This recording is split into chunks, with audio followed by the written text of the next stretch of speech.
இப்போ ரீசெண்ட் டைம்ல நிறைய பேர் physical gold and physical silvers and digital gold digital silvers எல்லாமே வாங்கியிருக்காங்க because of previous rally and இப்போ மிடில் ஈஸ்ட்ல நடக்கிற அந்த வார்னால கோல்டு அண்ட் சில்வர் திரும்ப ரேலி ஆகும் அப்படின்னு சொல்லிட்டு வாங்கியிருக்காங்க.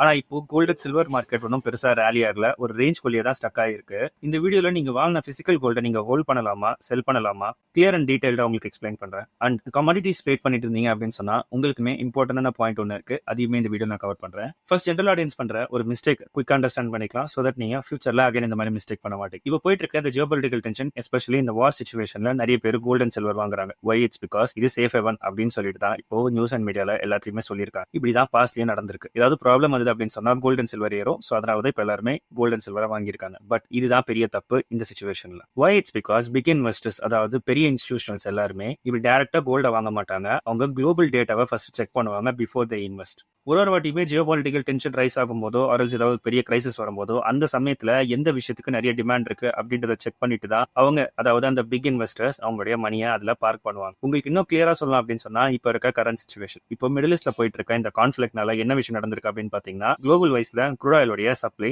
ஷார்டேஜ் ஆயிருக்கு. சோ தட் இப்போ க்ரூட் ஆயிலோட பிரைஸ் ஏற ஆரம்பிச்சிருக்கு. அப்போ க்ரூட் ஆயில் பிரைஸ் ஏறிச்சு அப்படின்னு சொன்னா என்ன ஆகும்?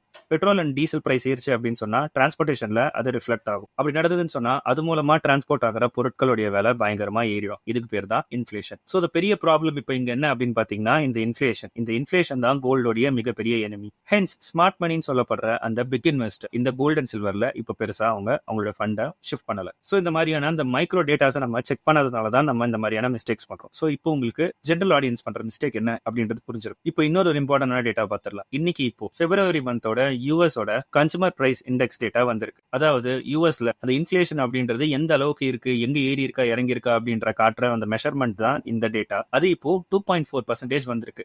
இது பாக்குறதுக்கு கொஞ்சம் நார்மலா இருந்தாலுமே, அதாவது ஃபெட் அவங்க 2% தான் இன்ஃபிளேஷன் இருக்கும் அப்படின்னு சொல்லிட்டு எக்ஸ்பெக்ட் பண்ணியிருந்தாங்க. பட் இது அதுக்கு பக்கத்துல தான் இருக்கு அப்படின்ற மாதிரி தெரிஞ்சாலுமே யூஎஸ் ஃபெட் இதனால ரேட் கட் பண்றதுக்கான chances are very less. Like நம்மளோட ஆர்பிஐ நம்ம இந்தியாவுக்கு எப்படி ரெப்போ ரேட் கட் பண்றாங்களோ அதே மாதிரி தான் இந்த ஃபெட் அப்படின்றது யூஎஸ் அவங்க நாட்டோடைய இன்ட்ரெஸ்ட் ரேட்டை கம்மி பண்றது. இப்போ இந்த டீடைலை நம்ம ஏன் தெரிஞ்சுக்கணும் அப்படின்னு சொன்னா கோல்ட் அண்ட் சில்வர் இது எல்லாமே டாலர்ல தான் பிரைஸ் ஆயிருக்கு. ஸோ இந்த சிச்சுவேஷன்ல ஃபெட் ரேட் கட் பண்றதுக்கான chances are very less, which means அவங்களுடைய இன்ட்ரெஸ்ட் ரேட்டை அப்படியே மெயின்டைன் போடுவாங்க. அப்படியே அவங்க மெயின்டைன் பண்ணாங்கன்னா என்ன ஆகும்? டாலர் இண்டெக்ஸ் அண்ட் யூஎஸ் உடைய பாண்ட் ஈல்ட் இது ரெண்டுமே ஸ்ட்ராங் ஆகும். ஓகே பிரதர், அது ஸ்ட்ராங் ஆகிறதுக்கும் கோல்ட் அண்ட் சில்வர் பிரைஸ் மேலே ஏறதுக்கும் கீழே மூவ் ஆகிறதுக்கும் என்ன சம்பந்தம் அப்படின்னு நீங்க நினைக்கலாம். இங்க தான் இந்த ஆக்சுவல் கேட்சே வருது. ஆஸ் ஐ மென்ஷன்ட் எர்லியர், இந்த கோல்ட் அண்ட் சில்வர் இது எல்லாமே டாலர்ல தான் பிரைஸ் ஆயிருக்கு. இப்போ யூஎஸ் ஃபெட் அந்த இன்ட்ரெஸ்ட் ரேட்டை மெயின்டைன் பண்றதுனால மெஜாரிட்டியான இன்வெஸ்டர் இந்த கோல்ட் அண்ட் சில்வரை பெருசா கன்சிடர் பண்ண மாட்டாங்க, டாலருக்கு அவங்களுடைய ஃபண்ட்ஸை மூவ் பண்ணுவாங்க. இட்ஸ் பிகாஸ் டாலர்ல இருந்தா அவங்களுக்கு அட்லீஸ்ட் அது மூலமா இன்ட்ரெஸ்ட் ஆவது கிடைக்கும். வேற கோல்ட் அண்ட் சில்வர் அவங்க ஹோல்ட் பண்ணாங்கன்னா அதுல இருந்து எதுவுமே பெருசா கிடைக்காது, ஒன்லி ரிட்டர்ன்ஸ் மட்டும் தான் கிடைக்கும்.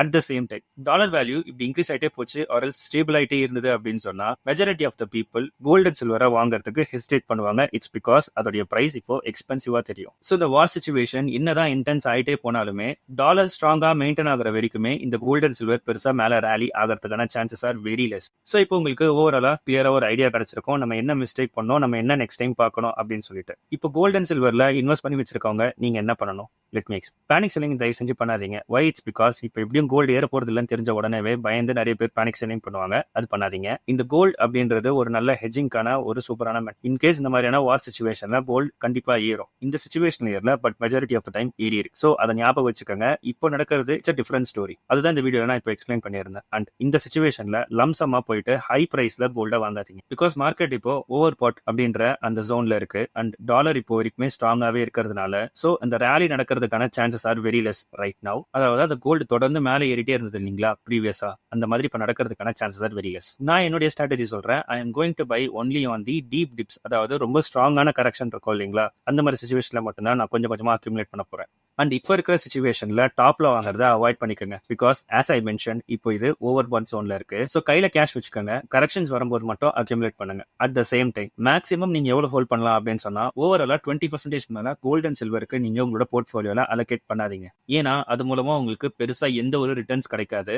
ப்ரீவியஸா நடந்ததை வச்சு தொடர்ந்து நடக்கும் அப்படின்னு சொல்லிட்டு நம்ம அந்த மாதிரி நடக்கிறதுக்கான chances are zero. So investors உங்களுக்கு ஒரு கிளியர் ஐடியா கொடுத்துதான் நினைக்கிறேன். இப்போ ட்ரேடர்ஸ்க்கு என்ன பண்ணலாம் அப்படின்றத சிம்பிளா எக்ஸ்பிளைன் பண்றேன். டாலர் இண்டெக்ஸ் 100 அப்படின்ற இந்த லெவலை ஒரு பயங்கரமான ரெசிஸ்டன்ஸா பார்த்துக்கிட்டு இருக்கு. அந்த லெவலை அதால பிரேக் பண்ண முடியல. ஸோ அந்த லெவலை மேல பிரேக் பண்ணுச்சு அப்படின்னு சொன்னா gold will fall down even more. Whereas அந்த ரெசிஸ்டன்ஸ் லெவலை பிரேக் பண்ண முடியாம ரிவர்சல் ஆச்சு அப்படின்னு சொன்னா there are high chances the gold about to move அப் ஆகி. ஸோ பிளைண்டா ஒரு லாங் பொசிஷன் எடுக்காதீங்க. இட்ஸ் பிகாஸ் இந்த பிக் மணிஸ் எல்லாமே செல் ஆன் த ரைஸ் பண்ணிட்டு இருக்காங்க.